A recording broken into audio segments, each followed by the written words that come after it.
បច្ចេកទេសបានបកស្រាយយ៉ាងច្បាស់រដៅក្របបែកដែលទម្លាក់ពីយន្តហោះទាំងនេះគឺជាកំណត់ត្រាយ៉ាងជាក់ស្ដែងមិនមែនជារណ្ដៅក្របបែកដែលបន្សល់ពីសង្គ្រាមកាលពីសម័យមុនដោយដែលភាគីថៃបានលាបពណ៌មកកាន់កម្ពុជានោះទេ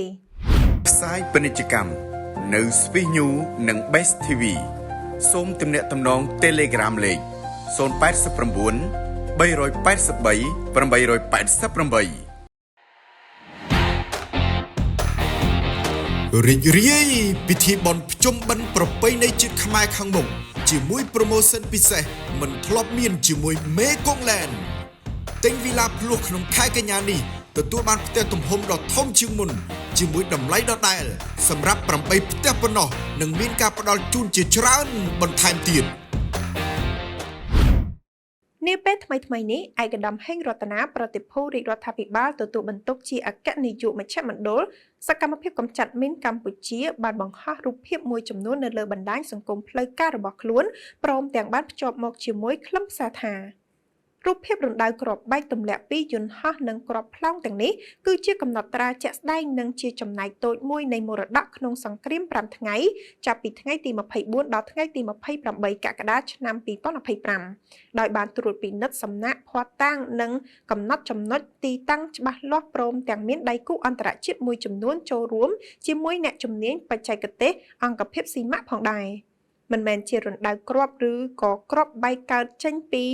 កាល័យនៃការទម្លាក់គ្រាប់បែកកាលពីសម័យឆ្នាំ1907ដល់1973ដោយការចោទប្រកាន់នាពណ៌របស់ភាគីម្ខាងទៀតនោះទេកម្ពុជាបាននឹងកំពុងបង្ហាញរឿងរ៉ាវនិងទស្សនវិជ្ជាពិតជាក់ស្ដែងប្រកបដោយតម្លាភាពនិងមិនត្រូវក្រឡៃលាបពណ៌អ្វីនោះទេឯកឧត្តមបានបន្តបញ្ជាក់បន្ថែមផងដែរថាកន្លងមកមានអ្នកស្នើសុំខ្ញុំឲ្យជួយបកស្រាយដោយចោទជាសំណួរថាធ្វើយ៉ាងម៉េចទើបបានជាដឹងថាក្របបែកទម្លាក់ពីយន្តហោះឬក្របបាញ់ផ្លោងពីសម័យសង្គ្រាមមុននិងក្របបែកទម្លាក់ពីយន្តហោះឬក្របបែកបាញ់ផ្លោងក្នុងសង្គ្រាមតាមព្រំដែនថ្មីនេះចម្លើយខ្លីបើផ្អែកតាមលក្ខណៈបច្ចេកទេសមានចំណុចវិភាគសំណាក់ជាច្រើនដែលខ្ញុំសូមមិនធ្វើការបកស្រាយលម្អិតក្នុងវេទិកានេះនិងសូមលើកយកចំណុចសង្ខេបខ្លីមកបញ្ជាក់ជូនជ្រាបថាក្របបែកទម្លាក់ពីយន្តហោះក្តីឬក្របកាំភ្លើងធំក្តីសុទ្ធតែមានលេខកូដសម្គាល់ខែឆ្នាំផលិតឬប្រទេសក្រុមហ៊ុនផលិតបន្ថែមលើសពីនេះសម្រាប់កម្ពុជារាជរដ្ឋាភិបាលបានពង្រឹងសមត្ថភាពអង្គភាពស៊ីម៉ាក់ក្នុងការធ្វើករណីសិក្សាស្រាវជ្រាវព័ត៌មាននិងរៀបចំទិន្នន័យការទម្លាក់គ្រាប់បែកក្នុងសម័យសង្គ្រាមអតីតកាលបានយ៉ាងច្បាស់លាស់ដោយមានកំណត់ត្រាព័ត៌មានពាក់ព័ន្ធការទម្លាក់គ្រាប់បែកពីយន្តហោះដូចជាការបរិច្ឆេទប្រភេទយន្តហោះនិងចំណុចទីតាំងនៃការទម្លាក់គ្រាប់បែកទាំងនោះផងដែរប្រការដូចខាងលើនេះជាលក្ខណៈបច្ចេកទេសគ្មានការយល់ច្រឡំគ្នារវាងគ្រាប់បែកទម្លាក់ពីយន្តហោះក្នុងសង្គ្រាមថ្មីនេះជាមួយគ្រាប់បែកទម្លាក់ពីយន្តហោះក្នុងសម័យសង្គ្រាមអតីតកាលនោះឡើយនាងខ្ញុំដាស្រីណែតពី Swiss New និង Best TV រីករាយពិធីបុណ្យភ្ជុំបិណ្ឌប្រពៃណីជាតិខ្មែរខាងមុខជាមួយ promotion ពិសេសមិនធ្លាប់មានជាមួយមេកុងឡែនទិញវីឡាភ្លោះក្នុងខែកញ្ញានេះទទួលបានផ្ទះទំហំដ៏ធំជាងមុនជាមួយតម្លៃដដែលសម្រាប់8ផ្ទះប៉ុណ្ណោះនិងមានការផ្ដល់ជូនជាច្រើនបន្ថែមទៀត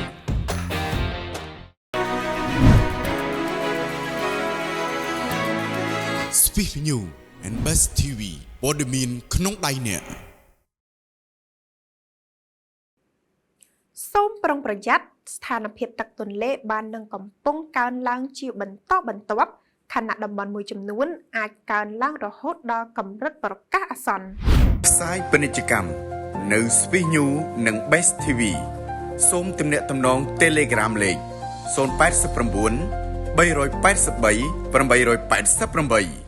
រីករាយជាមួយ promotion បុណ្យជំបិណ្ឌពី Parkland Condo TK បង់ត្រឹមតែ 10% អាចចូលរស់នៅបានភ្លាមត្រឹមតែ2សប្តាហ៍បានបញ្ចុះតម្លៃរហូតដល់$5,000ព្រីសេវាថែទាំ12ខែបង់ប្រចាំខែត្រឹមតែ$400ជាងខ្លាចជាម្ចាស់ condo ទំនើបថ្ងៃនេះនឹងទទួលយកប័ណ្ណពិសោធន៍នៃការរស់នៅបែបថ្មីក្រសួងធនធានទឹកនិងឧតុនិយមបានប្រកាសនាថ្ងៃទី29ខែកញ្ញាឆ្នាំ2025ថាស្ថានភាពទឹកទន្លេតាមស្ថានីយជលសាស្ត្រទន្លេមេគង្គទន្លេមេសាបនិងទន្លេបាសាក់ទឹកបាននឹងកំពុងឡើងនិងមានការស្រកបន្តិចបន្តួចប៉ុណ្ណោះ ក្រសួងបានឲ្យដឹងលម្អិតថាកម្ពស់ទឹកពិនិត្យរកឃើញនៅថ្ងៃទី29ខែកញ្ញាឆ្នាំ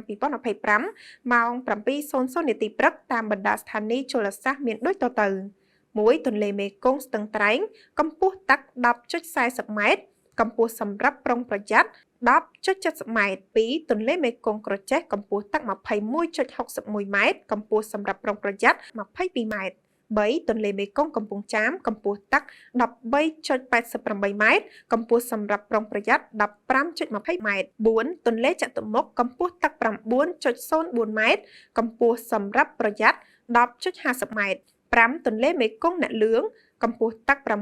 6.38 ម៉ែត្រកម្ពស់សម្រាប់ប្រុងប្រយ័ត្ន 7.50 ម៉ែត្រ 6. ទន្លេមេគង្គកោះខែលកម្ពស់ទឹក 7.58 ម៉ែត្រកម្ពស់សម្រាប់ប្រុងប្រយ័ត្ន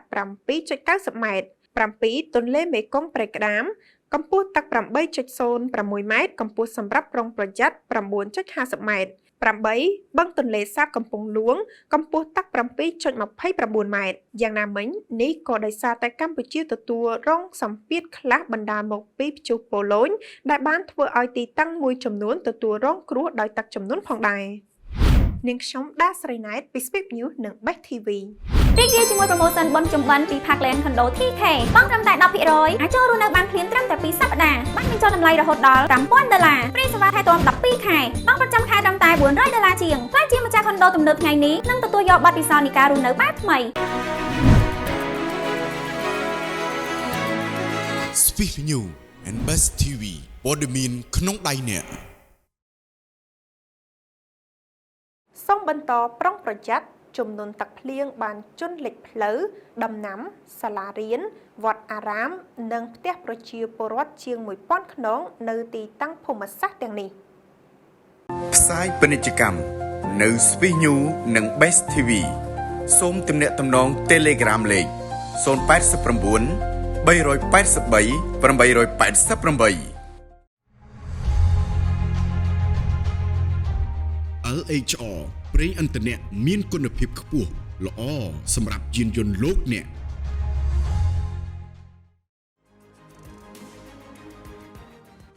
ក្រសួងធនធានទឹកនិងឧតុនិយមនាថ្ងៃទី29ខែកញ្ញាឆ្នាំ2025បានឲ្យដឹងថាស្ថានភាពទឹកជំនន់ដែលបានជន់លិចផ្លូវដំណាំសាលារៀននិងផ្ទះប្រជាពលរដ្ឋមួយចំនួនស្ថិតក្នុងឃុំសាមខួយឃុំកំផុន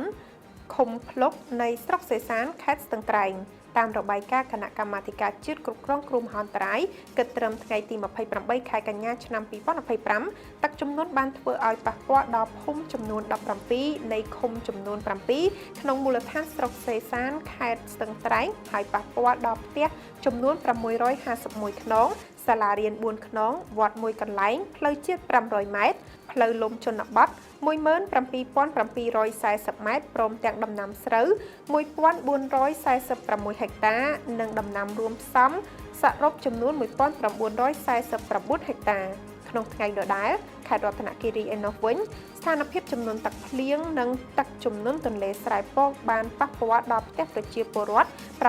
866ខ្នងទំនប់អាងស្តុកទឹកប្រវែង5ម៉ែត្រផ្លូវក្រាលគ្រួសក្រហម 65.6 គីឡូម៉ែត្រសំណង់លូកាត់ផ្លូវមួយចំនួន31កន្លែងព្រមទាំងផ្ទៃដីស្រែសរុប2094ហិកតានិងផ្ទៃដីដាំដំណាំសរុបរួមផ្សំចំនួន2299ហិកតាឆ្លៀតក្នុងឱកាសនេះផងដែរឯកឧត្តមរដ្ឋលេខាធិការក្រសួងធនធានទឹកនិងឧតុនិយមបានផ្ដាំផ្ញើដល់មន្ទីរធនធានទឹកនិងឧតុនិយមខេត្តនិងអាជ្ញាធរមូលដ្ឋានបន្តយកចិត្តទុកដាក់បន្ថែមទៀតក្នុងការចុះស្រង់ទិន្នន័យខូចខាតជាក់ស្ដែងលើប្រព័ន្ធធារាសាស្ត្រផលដំណាំហេដ្ឋារចនាសម្ព័ន្ធផ្ទះសម្បែងសម្ភារៈប្រើប្រាស់និងសត្វចិញ្ចឹមដើម្បីរាយការណ៍ជូនថ្នាក់ដឹកនាំ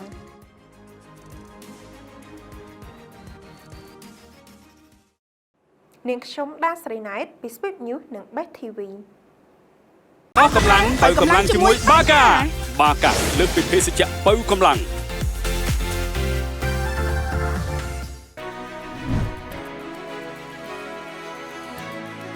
Speak News and Best TV ព័ត៌មានក្នុងដៃអ្នក